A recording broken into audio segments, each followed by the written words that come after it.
వ్యాపారం అనేది చాలా మందికి ఒక కల. మనసుకు నచ్చని ఉద్యోగం చేస్తున్నా, ఆర్థిక అవసరాల కోసం చిన్న చిన్న ఉద్యోగాలు చేస్తున్నా, ప్రతి ఒక్కరు ఏదో ఓ రోజు మంచి బిజినెస్‌ని మొదలుపెట్టి బిజినెస్ మ్యాన్ అనే పేరు తెచ్చుకోవాలని ఆశపడుతూ ఉంటారు.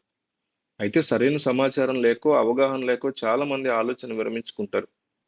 మార్కెట్‌లో అవసరాలు తెలుసుకొని వ్యాపారాలను చేస్తే భారీ ఆదాయం ఆర్జించడమే కాకుండా సమాజంలో మంచి గుర్తింపును కూడా సొంతం చేసుకోవచ్చు. అలాంటి ఒక బెస్ట్ బిజినెస్ ఐడియా గురించి ఇప్పుడు తెలుసుకుందాం. ప్రస్తుతం పల్లె, పట్టణం అనే తేడా లేకుండా బిల్డింగ్స్ నిర్మాణం చేపడుతున్న వారి సంఖ్య పెరుగుతోంది. దీంతో టైల్స్‌కి మంచి డిమాండ్ ఏర్పడుతుంది.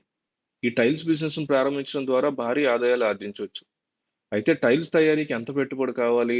లాభాలు ఎలా ఉంటాయనేది చూద్దాం. టైల్స్ బిజినెస్‌ను మొదట్లో తక్కువ పెట్టుబడితో మొదలుపెట్టొచ్చు.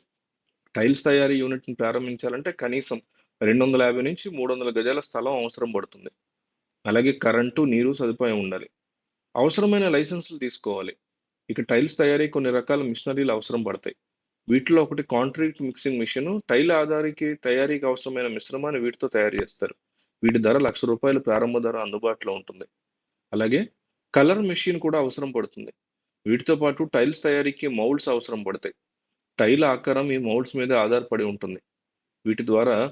100 నుంచి వీటి ధర ప్రారంభం అవుతుంది. టైల్స్ తయారీకి ఇసక, స్టోన్ డస్ట్, కంకర అవసరం పడతాయి. టైల్స్ తయారీకి ఇదే రా మెటీరియల్ అవుతుంది. కలర్ పౌడర్ కూడా ఇందుకు అవసరం అవుతుంది. తయారీ విషయానికొస్తే ముందుగా రా మెటీరియల్ కాంట్రాక్ట్‌ని కాంక్రీట్ మొత్తాన్ని తయారు చేస్తారు రా మెటీరియల్‌తో. ఆ తర్వాత మిక్సర్‌ని కలర్ మిక్సర్ వేస్తారు. ఆ తర్వాత టైర్ మౌల్డ్స్ ద్వారా టైల్స్‌ని తయారు చేస్తారు. ఒక్కో టైల్‌కి తయారీకి సుమారు రూ. 10 ఖర్చవుతుంది. మార్కెట్‌లో ప్రస్తుతం ఒక్కొక్క టైల్ ధర రూ. 25 ఈజీగా ఉంటుంది. హోల్‌సేల్‌లో మనం తక్కువలో తక్కువ రూ. 15కైనా సేల్ చేసుకోవచ్చు. దీంతో ప్రతి నెల మంచి లాభాలొస్తాయని ఖచ్చితంగా చెప్పొచ్చు.